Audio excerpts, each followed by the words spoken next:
Hey girl, what you gonna do tonight? I've got my mama's car keys and you've got a ticket to ride. Hello, and welcome to Your Favorite Flick, a podcast where, each episode, we celebrate a movie that my guest loves. We aren't here to be critics, we're here to be fans. It's Being John Malkovich, finally part 2 of our 2-part puppetry series. Scott Gold joins us today. He's a food writer, film and TV critic, and overall cultural commentator and enthusiast. Scott has been a professional writer for 20 years and penned The Shameless Carnivore, an excellent food book that is also true to its title. You can find more information on Scott's work at scottgold.com. Scott is also a student of philosophy and literature, which is important for this work that exists in the realms of absurdism and magical realism. I think you'll find this conversation enlightening, but more importantly, entertaining as hell. On to the show. Scott Gold, my old friend, welcome to the show. Glad to be here, Brad. Glad to finally get you. For the audience, Scott's one of the tougher guests we've had in this show. I've been begging him since before the show even came to be. I sent flowers, I sent chocolates. So at some points I sent threats, but finally he's here with us. I got the threats, but the flowers did not make it to my address, Brad. Oh, sorry about that. Yeah, I have a better threat courier than a flower guy. Yeah, you need a better flower guy. The threat guys are good, though, but expensive. All right, part of the reason this took a little time, first of all, you are a dad and you have a ton of things going on in your life. You're also a writer and a pop culture critic. Scott and I have been friends going back to high school, and I can attest that your love of movies, pop culture in general, but your movies and music in particular, far predates your professional interest in it. All right, so one reason you took a little time as well is that you really spent some time considering what movie you wanted to cover, and you sent several different ideas my way, and you eventually settled on Being John Malkovich. What is it about this movie that made you really want to come on and talk about it in particular? This movie is so special to me because it was released at a very critical time in my life as far as developing kind of a cultural worldview when it comes to things like the type of genres and the type of messaging, the types of tropes that I was really into. So it came out in 1999, I believe, right? And it was just like, what is this weird thing?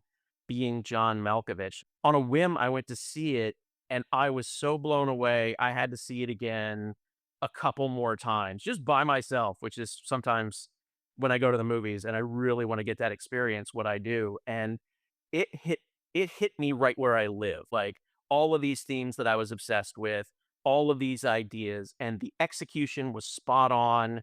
It wasn't silly, it wasn't frivolous, it just really scratched that itch and immediately became one of my favorite movies of all time. That this, similarly for me, was a blow your hair back kind of movie.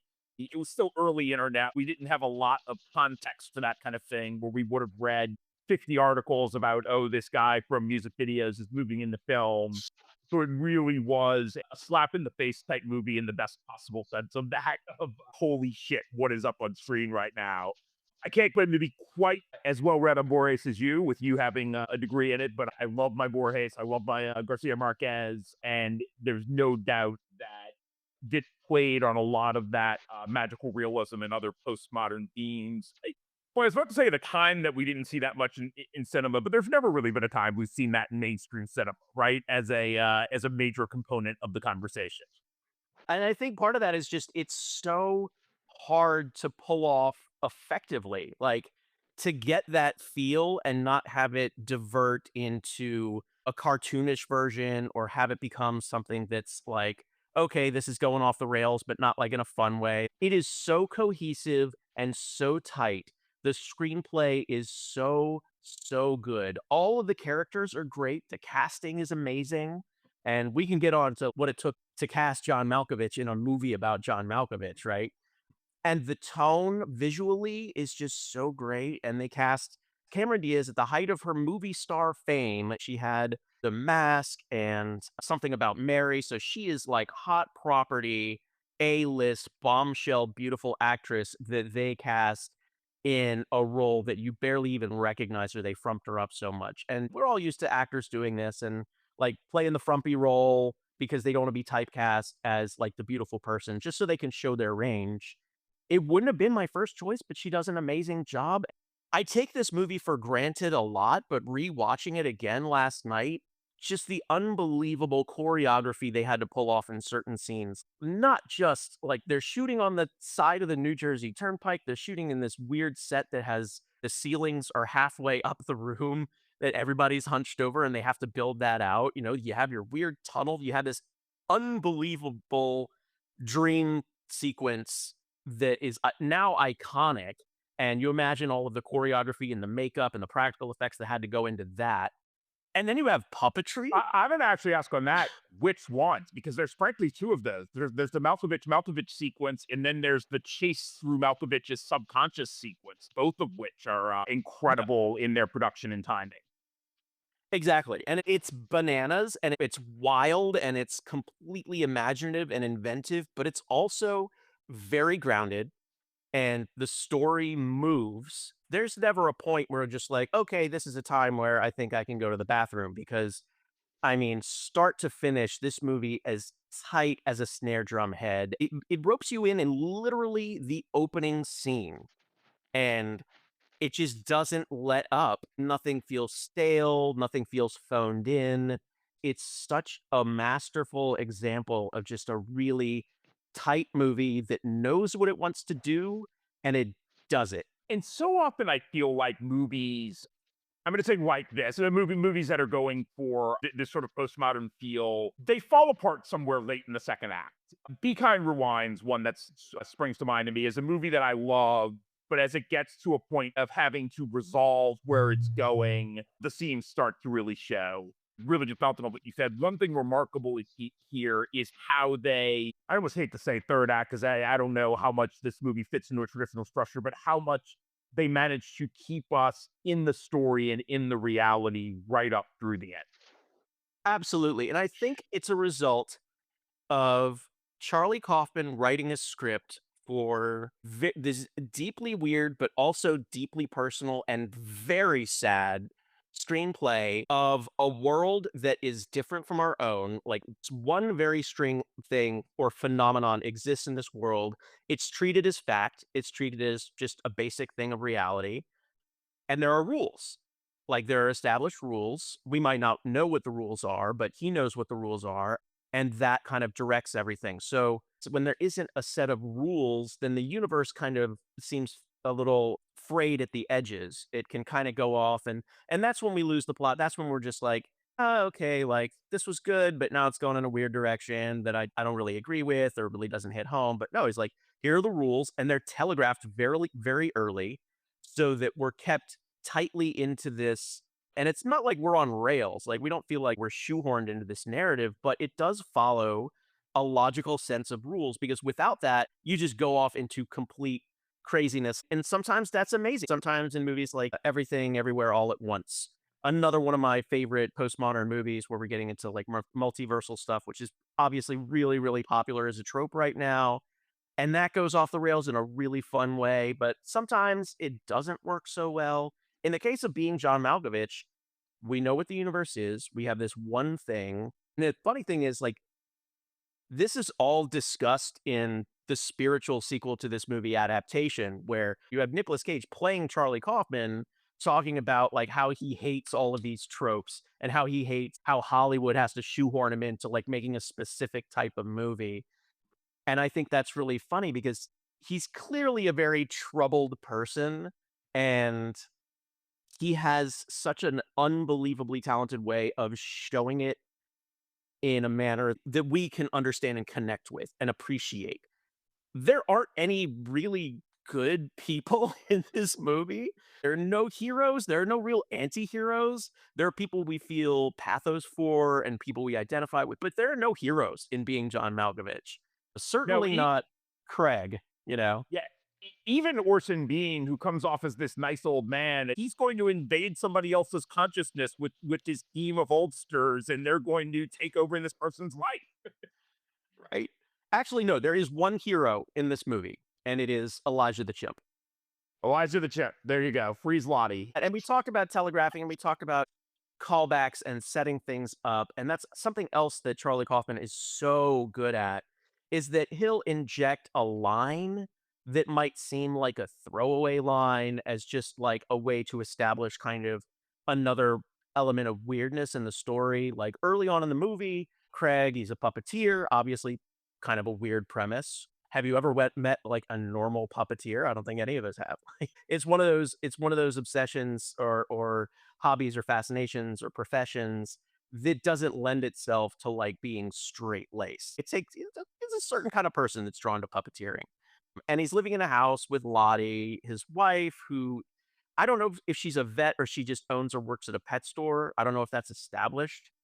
And she's talking about Elijah the chimp, and she's like, "Oh, well, we're gonna have another session with Elijah's psychiatrist." So the chimpanzee has a psychiatrist to get the root of this sour stomach issue. We think it's related to deep childhood trauma, like not feeling good about his childhood.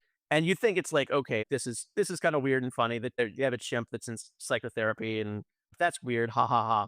Not only does it come back in a very important, crucial moment of the plot, but they bring it back in a way that and they film it. They show you why this chimpanzee has deep trauma, and it becomes a crucial part of moving the plot forward.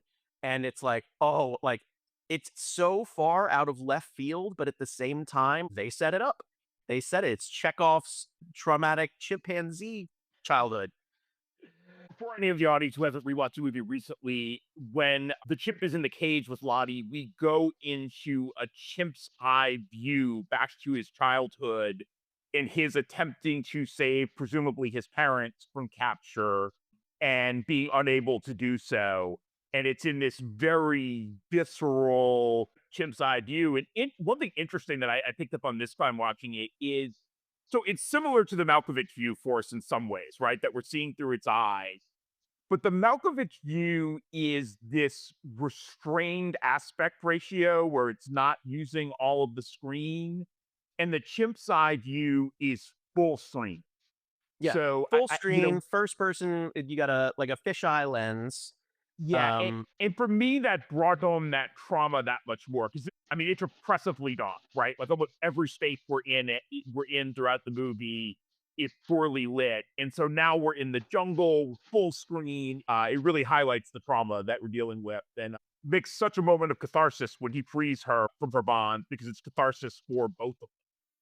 This is another instance in the Matryoshka Russian nesting doll of themes in this movie about like viewing life through someone else's eyes. Like we view his memory through his eyes. There was a deliberate decision to make this first person and not a third person set piece. And I think that was so important and it's so deeply connected to the theme. And kudos to the chimpanzee actor who did the role because, like, they got such a great take. He's feeling it. And then this wonderful moment where he frees her and he's released from this trauma. Who else could do that but the combination of Charlie Kaufman and Spike Jonze? Nobody else could pull that off. It's an amazing moment of human animal empathy there. A small element of that I noticed this time as well is, and there's a few ways to explain this, I think, but is his name's Elijah even in the flashback? Now, of course, we can say that's just how his understanding of himself now is that it's Elijah. But when we get the translation at the bottom of the screen of another chimp, I presume his mother, though we don't know that for sure, talking to him, it says Elijah in the text.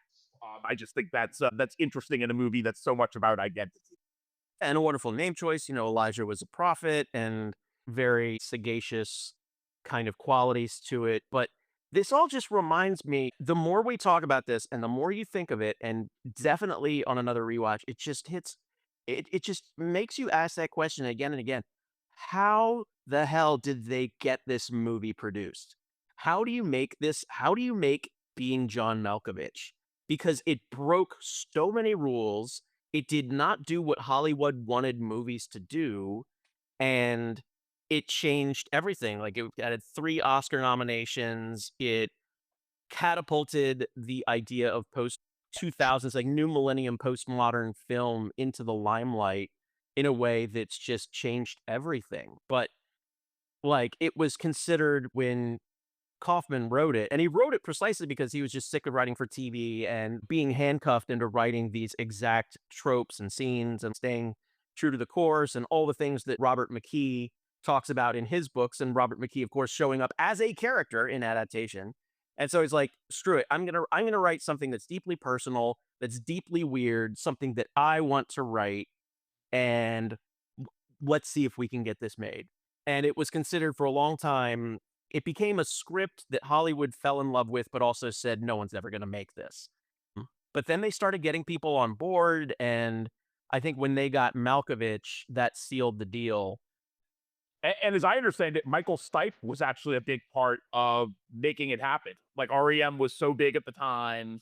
He loved Jones. He was in love with the screenplay and really used REM's clout to help get this produced. I didn't know that, but it makes a lot of sense. It falls in line with the rock star produced movies that I love so much, like Monty Python and the Holy Grail, which was There you go. funded by Pink Floyd and other people. Just thinking about without Malkovich, this whole movie falls apart for very obvious reasons. But first of all, the idea that it's John Malkovich, like Hollywood said, well, couldn't it be like being Tom Cruise or being Tom Hanks? But it doesn't work with those guys. The whole conceit is that John Malkovich is an actor that we know and we respect, but we don't really know his whole in 1999, we don't know his whole filmography, we don't really know his story. We just know that he's very talented and kind of creepy looking that they talk about in the movie. Like there's a lot of lampooning and parody of John Malkovich that he had to be okay with going into it. And he just plays it so straight. And that's the beauty of this movie is that it doesn't become like Craig is like telling his puppeteer. Craig in the Malkovich body in the late second act or early third act what he's like, "Oh, you're not doing it right." Like you're trying to make him weep, but you're not weeping. You have to take this seriously. And I believe it. Like every role, every scene, like it's taken profoundly serious. And that's postmodernism done well in like in the Kafka sense, right? You have this guy who's in a bureaucracy, his life is crap. He wants so much more for his life, but he's stuck here. And then some metaphysical thing happens in his life that is treated scientifically almost, like it's just treated as like everyday life.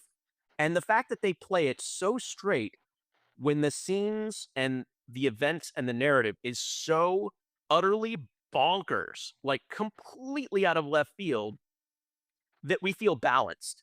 Like we never have a chance to fully dismiss it because there are rules, it's taken seriously, it's performed seriously. It totally moves so that you never feel rushed, but you definitely feel invested. Even if you don't like the characters, and there are very few likable people here, like you know what they want. Like this movie, and this is the one thing I kept coming back to, is that Charlie Kaufman specifically as a writer, all of his characters are filled with yearning. Like not desire, not wants, not needs, but deep, deep emotional yearning for something so important that is out of their reach.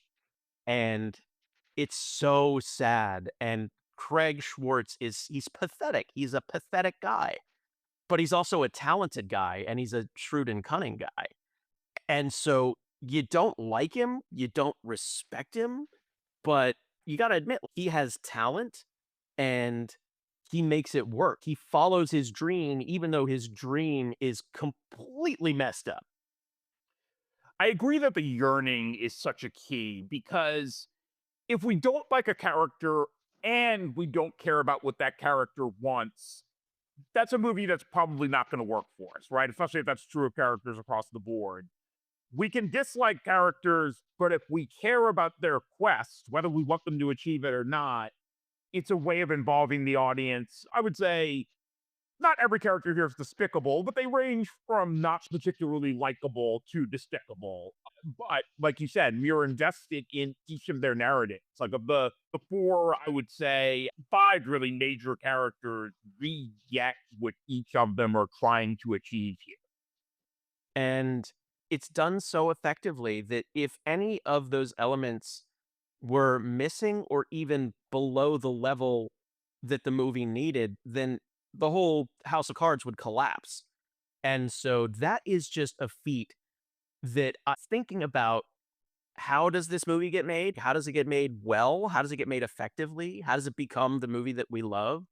Like, I can't even imagine how difficult it was to get everything so correct. And I know there was a previous version of the film before the final theatrical cut where it had like I think there was one more dream sequence and it had originally like a much darker ending, which is kind of weird because the ending is like super dark and sad.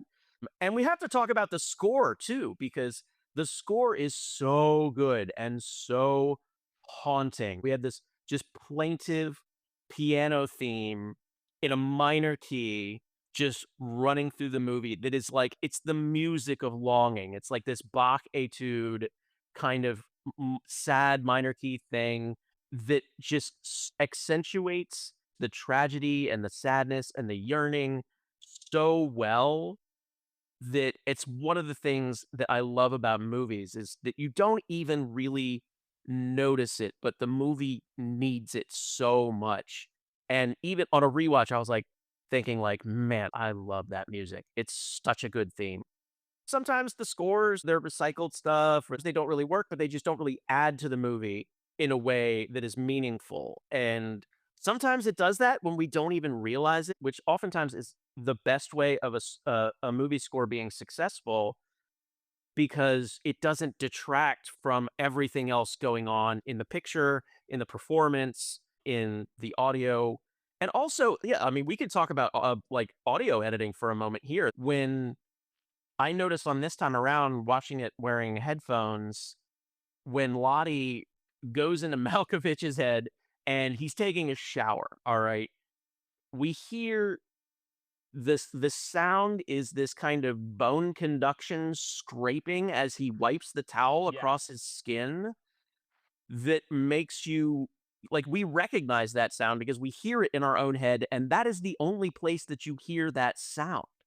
And And in the very first sequence with Craig, we've got the drinking and the eating sounds that are like, oh, this is not what it sounds like when I'm sitting across from somebody who's drinking their juice. This is what it sounds like when I'm drinking my juice. yeah, and it's another aspect of the film that is completely unique because it's almost like we're talking about not nested narratives here, interestingly, because it's not really a movie about nested narratives, it's about nested identities. So really a nesting doll, Matryoshka kind of situation philosophically, but sound-wise, it's like an internal diegetic sound. Like, you have Lottie hearing so you're hearing what Malkovich is hearing and what Lolly is hearing, and then what we're hearing. So there's 3 levels we're going through in this audio, and it works so successfully. It's like, oh, like, that's what she's hearing. That's what you would hear if you were in a tunnel in John Malkovich's head, right? It's obvious, right? That's what would happen. And then I could very intentionally, as Craig gets in and takes control of the body, that goes away for us. But now we are just part of the body experiencing the world as we would in our own bodies. So it really builds from this sense of a strange, an almost contrarian alienation in a sense of, oh, this is what our experience feels like, but we can't control it, to then a melding of experience and control. And I think we feel that a lot through the sound of the movie. It also reminds me of just how terrifying this concept is for a person. I always thought it was comical when Malkovich first experiences Craig talking and moving through him, and he freaks out and he calls his buddy Charlie Sheen to come talk him down from a ledge. Like he completely does not understand why John is freaked out by this. He's just like hot lesbian witches. Like, man, that is genius. And for John Malkovich, it's like, this is terrifying. Someone is inhabiting my body and trying to control me, like on a very, just a deeply personal level. Like, that is like a Cronenbergian body horror idea. And there are like slight kind of nods to movies like Videodrome in this weird kind of body mind puppetry And really, I mean, that's the overarching theme in the movie is like seeing through someone else's eyes, but also controlling someone else. And Maxine, and we got to talk about Catherine Keener because I mean, what a marvel she is in this movie. Um, This is where I'm sure I had seen her and stuff before this. This is where I became aware of her, and it was like, whoa, like this is this major presence on the scene that I didn't even know was out there. yeah, she is so perfectly cast, and her performance lives up to the role. I mean, Maxine is sexy and charismatic and cold and cruel and manipulative and basically kind of a malignant narcissist or a sociopath, but very much like the object of desire. And she knows it and she uses it to her advantage. And we talk about diametrically opposed forces in a narrative that are pushing and pulling.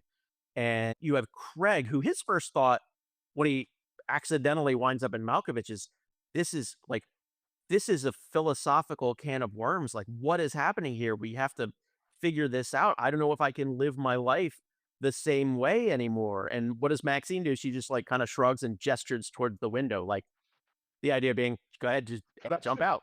Yeah, one of my favorite moments. It's just so brutal.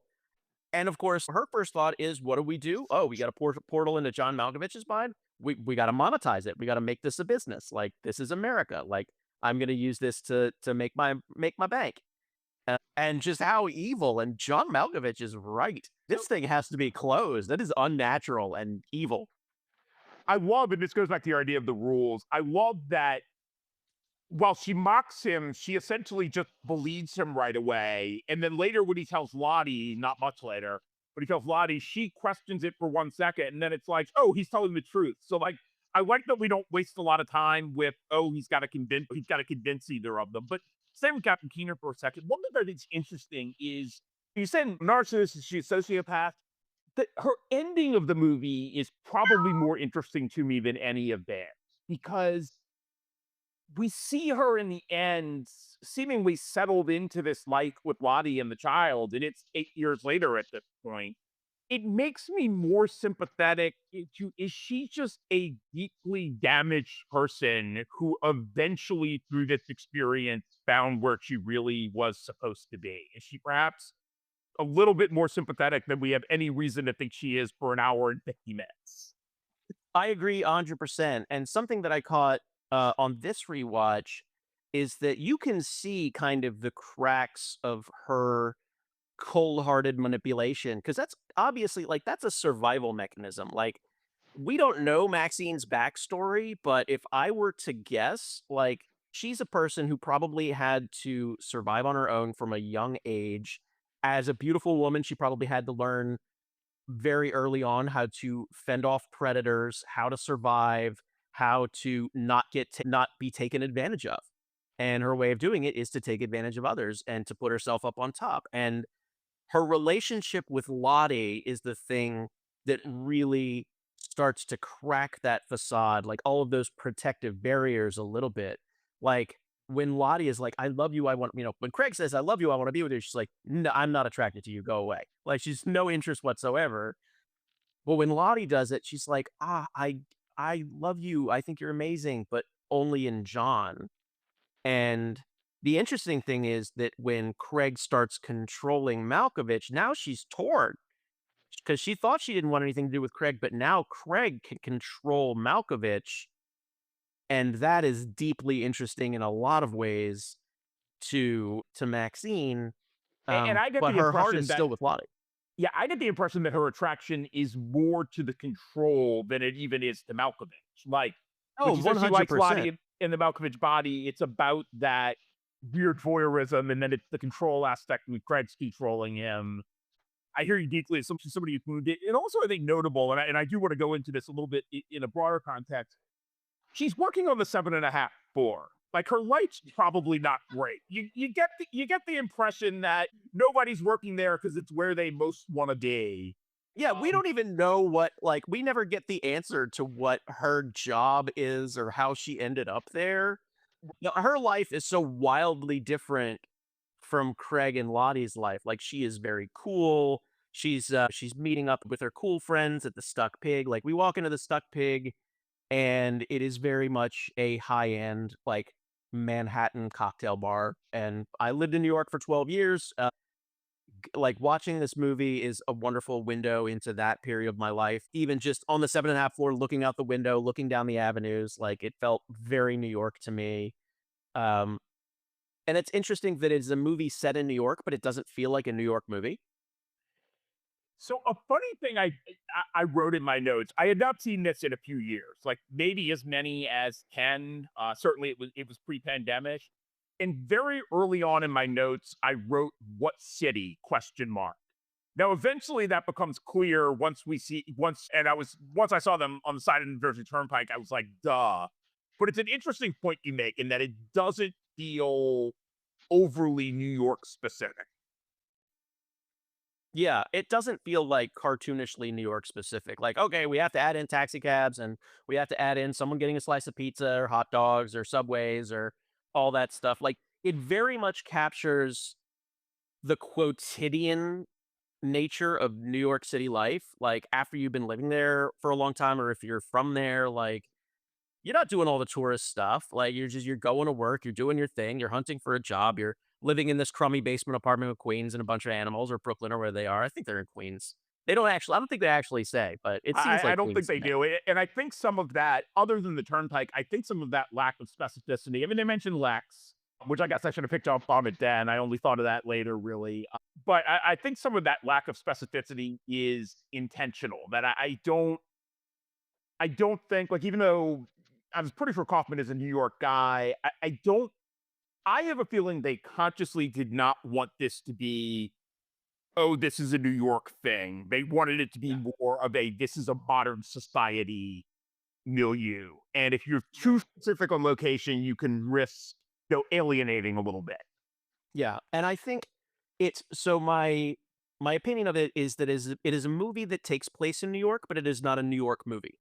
Yes, I think that's well Like, said. definitionally, like, you wouldn't say, "Oh, Being John Malkovich, that's the New York movie." Like, I wouldn't associate it like, it doesn't have a New York City identity, it just happens to take place there. That said, there are elements of New York society or New York daily life that make this movie possible and, like, give it some of the character that it needs. Like, the Heloise and Abelard puppet show scene. First of all, what a weird choice. What a strange choice. There's so many strange choices for puppet shows. Like we are like he's very obviously like he wants to do like art. He wants to suffer for his art. He doesn't want to do like Punch and Judy, right? So, Heloise and Abelard, strange choice, but okay.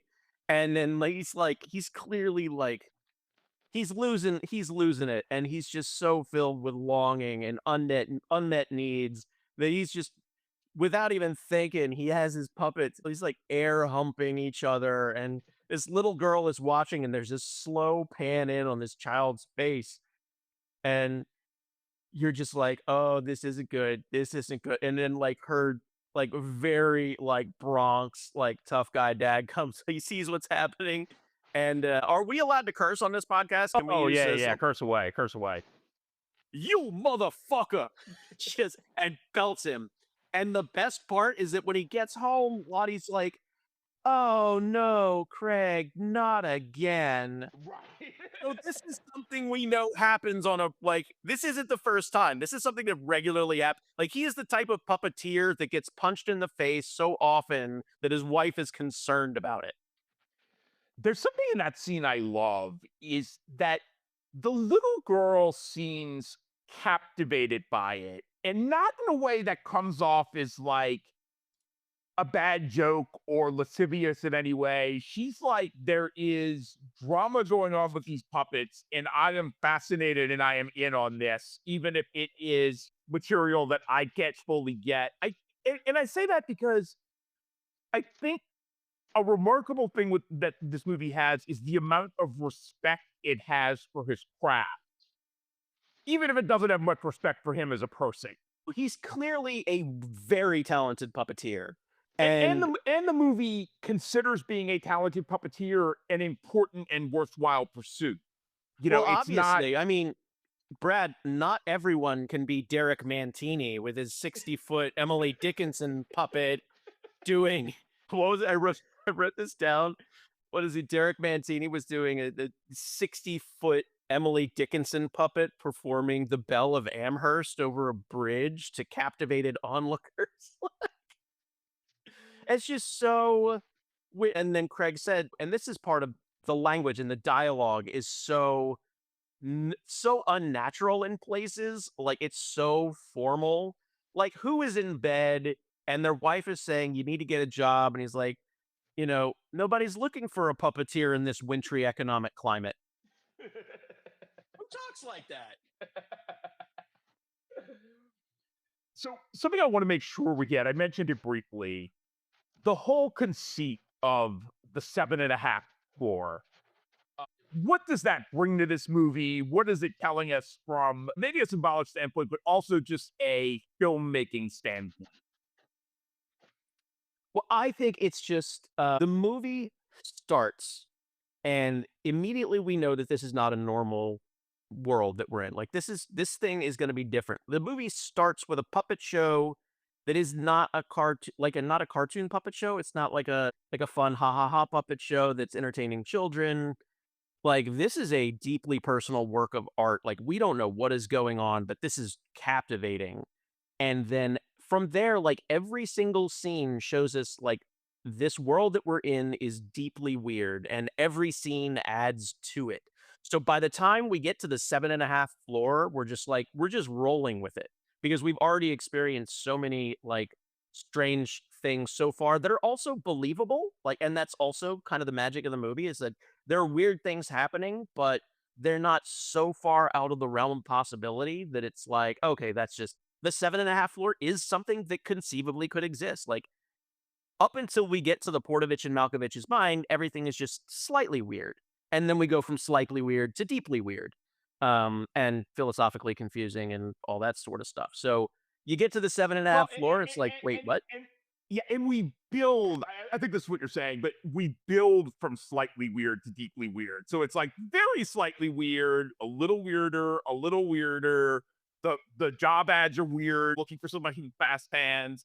And so by the time he's getting that some of that floor, we're going, well, this is technically possible, but it's hard for us to imagine this place existing in the real world in the way it does in the movie. Right, right. And also the difference between watching this movie and originally at like 23 and then watching it again at 49 is that now I see that and I'm like, I couldn't work there. Like my back just wouldn't handle it. Like there's just no way. There is no way. Like I would have to get like a little cart or a scooter to like ride around on my knees like Eddie Murphy in Trading Places. I was thinking maybe I could crawl, but ultimately that probably wouldn't be very good on my back either. It is a little humiliating to have to crawl around your workplace constantly. Yeah, or just stoop around. Like it Oh, is no, just Superman's right out.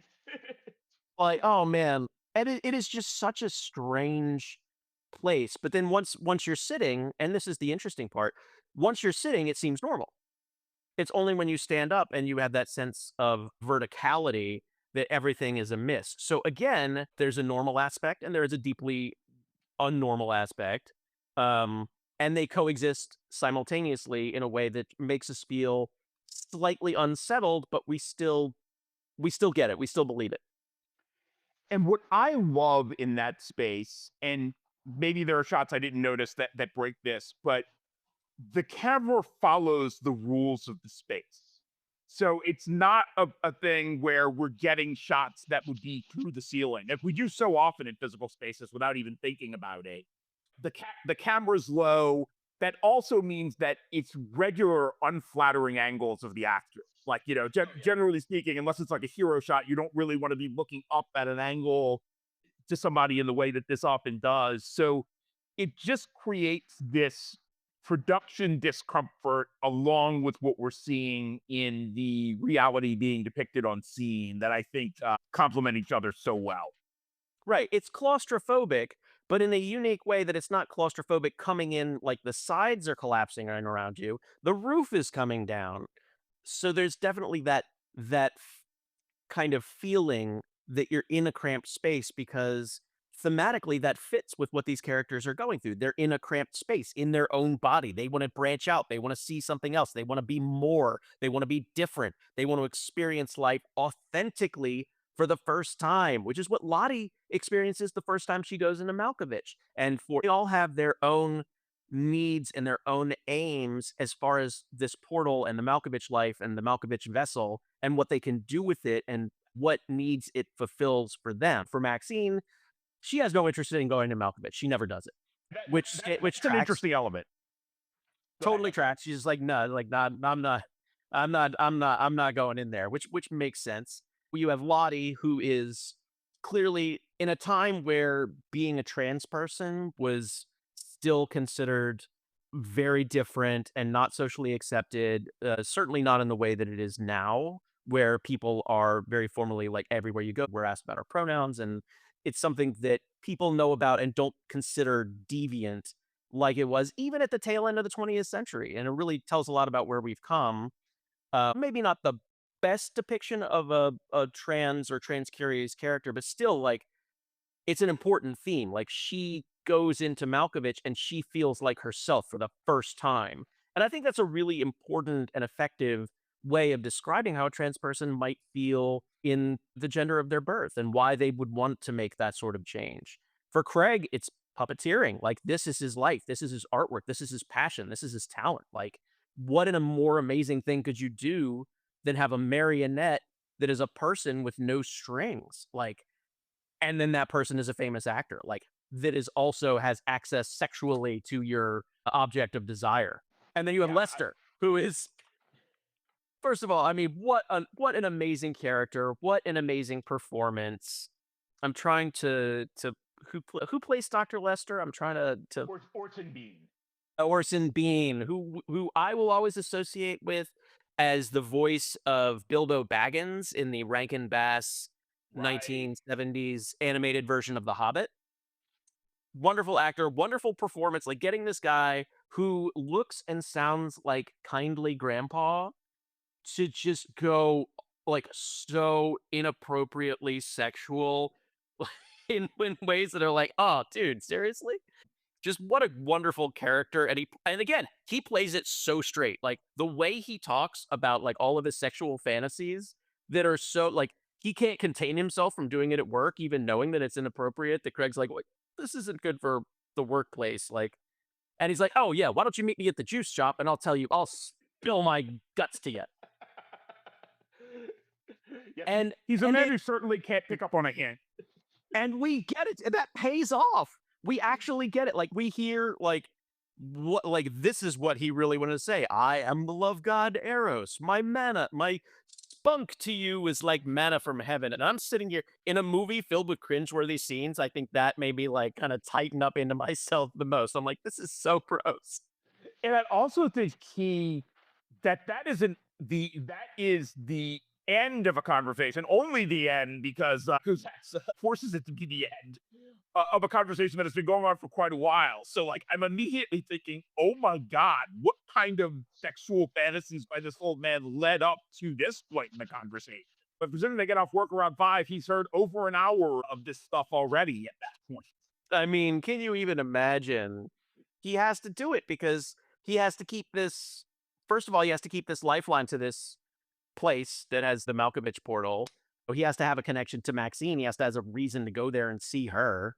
So he's like, okay, it's a job thing. It's what he tells Lottie over the phone. He's like, oh, it's a job thing. Like, I have to listen to my employer like talk for hours about his like absolutely ridiculous sexual fantasies.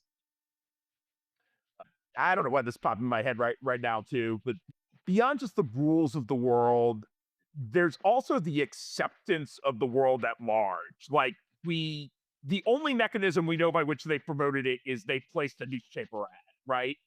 And all these people show up, and like, clearly it's like you said, it's a world with this one very important different thing, but for whatever reason, I think for some good reasons, but like, Kaufman and Jones don't want to spend time on convincing anybody that this is real. So this ad just garners customers. As we see at one point, when Malkovich shows up, there's a whole line of customers that show up right at opening.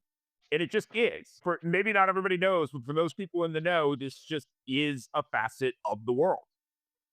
And one of my favorite throwaway lines is the first guy interviewing, and he's like, when you say be someone else, what do you mean? And they're like, well, for 15 minutes, you can go into this portal and see through the eyes of another human being. And he's like, well, can I be anybody? And they're like, well, you can be John Malkovich. And he's like, great. Well, I mean, that was my second choice, but still, that's pretty great. I love that line so much because it really does imply that like he had this list and like Charlie Sheen was first, but John Malkovich was second. So he's thrilled for it to be Malkovich. And then he is, and this is very Charlie Kaufman. It's like he just starts saying, "You're like, I'm a very sad man. Like, I'm a fat man. And they're like, yeah, we don't want to hear about it. Like, we don't want your life story. Just give us your money and go in the thing." Maybe telling us And it's something about being a filmmaker. Yeah, like John Malkovich, second choice. And yeah, I mean, you have to just give it to Malkovich just for being so game for what this movie is, how it like depicts him. Like there is so little ego in his performance here. Like he doesn't fight on any of this. Like he's just like, yeah, I'm gonna make fun of myself. Like at one point, he calls himself an overrated hack. Like, shut up, you overrated hack. And there's so much of that. And of course, the famous the beer can scene, which was a fluke. Like that actually happened. Like they were filming on the side of the New Jersey Turnpike, and someone leaned up and threw a beer can and smacked him in the back of the head. And they kept it in the movie, and they looped over it. Think fast, Malkovich. And it was just, I mean, talk about lightning in a bottle. Like the fact that this guy and the scream that Malkovich is just like he stays in character. He doesn't break. It's just so great. But he's playing himself. He can't break. Anything he does is Malkovich. Oh, it's so method. And then and also like he plays, and I meant to talk about this earlier. He plays so many different roles and versions of himself and versions of people inhabiting him, playing him. Like, I mean, he is just the ultimate. Like you talk about method. Like how many different I could lose count trying to count how many different characters he plays in this movie, and all of them are unique. Like we know what Lester Malkovich is like. Like we know what Craig Malkovich is like, what Lottie Malkovich is like, what Malkovich is like, and then all of the interior Malkovich people. He does those too. Lounge singer Malkovich and Beatty Malkovich and Maitre D Malkovich, and it's so completely over the top. But again, that's why he was the right choice. He's like, I'm going to go at this, and I'm going to treat it no differently from any other role, and I'm going to go in there and do my job, and I'm going to nail it. And he 100% does. And I really like, now I didn't saying that the kind of a shorthand, so I'm not even saying this is a dispute, but rather famously, he's kind of anti-method in the traditional sense. He talks a lot about intuition, not the felt experience idea. I think part of what makes it great, and he is a big actor, so he's not somebody that I always think of as subtle. I love Malkovich, that is not a knock, but he does go big quite often. Oh yeah. And here he actually, in such a big movie, it's one of his more subtle performances in a lot of ways. Like when he's Craig, he's changing his speech patterns, but he's not changing it too much because it's still this element of, oh, this is Craig trying to do me. So like he's finding a very delicate balance there, I think, throughout this. But then he does do big things, like the dance scene is absolutely incredible. But another aspect of the multiple character thing is that he also, not only is he playing these different characters, but the progression of these different characters. So like the first few times we see Craig Malkovich is very different from later in the movie when he's so comfortable inhabiting this body that we get later like arrogant, completely egotistical Craig Malkovich, who is like, he's made it. Like he's realized his dream. He couldn't do it as himself, but he's doing it as John Malkovich. And like now he's like arrived, not knowing what is about to happen when the other shoe drops and the 44th birthday and then the tunnel of old people into his head. It is really hard to describe the plot of this movie without sounding like you need to be in a rubber room. You know, what we didn't mention either. Just for everybody in the audience who doesn't know, important to note that this movie was written as Being John Malkovich. It was not Being insert name of actor here. Like, he wrote a screenplay that was, granted, I guess they could have made changes, but it was, we get this guy or we don't. And Right. this Yeah. probably doesn't get made regardless, but it certainly doesn't get made if we don't have this guy. And you're familiar with poker tables, so this is like all of my chips in moment. Like we're gonna put it all on Malkovich and let it ride. And God bless him for doing that because it's a gamble that pays off so handsomely. And I think a lot of that has to do with the fact that Malkovich appreciated the screenplay. He appreciated what it was trying to accomplish. He appreciated that it wasn't just like a haha, let's make fun of John Malkovich movie, but there were deep like emotional themes. The story structure is so solid that narratively it moves, that it has a very, very satisfying, albeit deeply sad conclusion. And that holistically, it's a really, really great piece put together. And he trusted in that. And he trusted in Spike Jonze as a director who had this was his first feature film. And that's you got to put a lot of trust in that if this is your first feature. But then again, Spike had been killing it doing music videos and short films and stuff like that that were wildly inventive in a way that nobody was doing music videos at the time. Starting with my first exposure to him was he shot a video with a California surf band called Wax, and the video is called Southern California. And literally, the entire video is the slow motion shot of one man running while on fire. All right, this is one of those movies that we could be here for 3 days and we're simply not going to talk about all of it. So I'm going to say we've hit a lot of great stuff. But there is one thing I like to do as we head towards the end of the episode here. For fans of this movie, are there others that you might recommend? But just what comes to mind for you? Oh, 100%. Well, after watching this movie, you immediately have to watch Adaptation, which, as I said earlier, is definitely the spiritual successor to this movie with a lot of the same themes, obviously the same writer, director, and the movie is it takes a lot of these same themes and just ratchets it up to the next level. So if you're into that kind of postmodern themes, like definitely Adaptation, Eternal Sunshine of the Spotless Mind, The Science of Sleep, which is another one, like where Michel Gondry, I think, also does a lot of really amazing stuff in kind of the postmodern film world.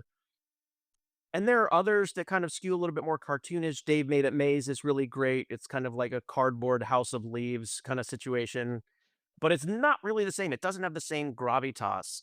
But yeah, I mean, I would say like definitely keep going like with Spike Jonze and Charlie Kaufman specifically. I would keep going there. And I know there are more, but I can't think of them right now. I think we've given people plenty of homework here, Scott. So basically, if you listen to this episode, you now have about 14 movies you have to go see before you can put anything in the comments about this episode. Sorry, the way it is. And I feel like I have to write like a whole piece about my favorite postmodern movies that like hit all of these notes that I love so deeply that have and this is and I'll finish up on this note is that Being John Malkovich is so deeply personal to me because it expresses visually a lot of the themes that I'm just fascinated with and have been since I was a kid and thinking about what it means, what does personal identity mean? What's the nature of reality? And it's the whole reason that I ended up studying philosophy in the first place. And it does it so effectively and with such humor. It's a dark movie, but it's also a very funny movie. And it's haunting. That's the thing that it leaves you with. Like it's a movie that it sticks. You can't stop thinking about it for days or weeks afterwards because it's so rich in profound themes and also like these poor people in their just deep sense of yearning, whether it's fulfilled or unfulfilled, and the music. And it is a 10 for 10 Scott Gold film and one of my favorites of all time. And I am just so, so psyched to have a chance to talk about it with you because we've been having these conversations since we were 16, sitting in the Colt Vista in the driveway of my parents' house where we just sit in the car and talk about movies for literally hours. And those were such joyful and important moments in my life, which is why I'm so glad to be doing this. So thanks for having me on, man. This is awesome. Scott, thanks for being here with us. Would love to have you back. So keep thinking about movies you'd love to talk about. And man, I just can't thank you enough for this. You bet, man. It's on. I'll be back. Later.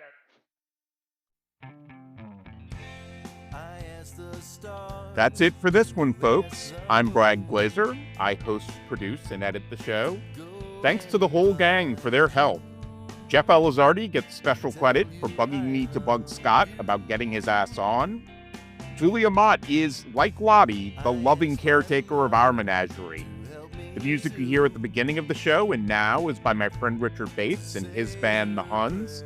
That's H-O-N-S. You can find The Huns music on Bandcamp. This weekend, fan favorite Bill Murray returns to the show to discuss the greatest pure prequel ever made, Rogue One. Please follow, rate, review, subscribe, tell your friends. You know, all the things. You can follow us on Instagram at Your Favorite Flick, or Letterboxd at Favorite Flick, or shoot us an email at yourfavoriteflick@gmail.com. Huns, take us out.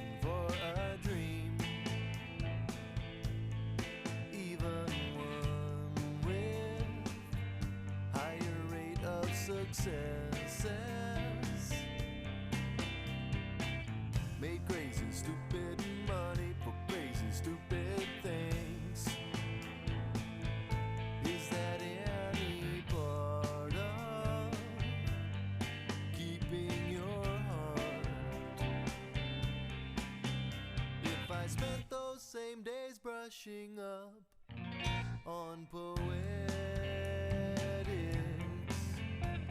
that's 14 times 365 inflection.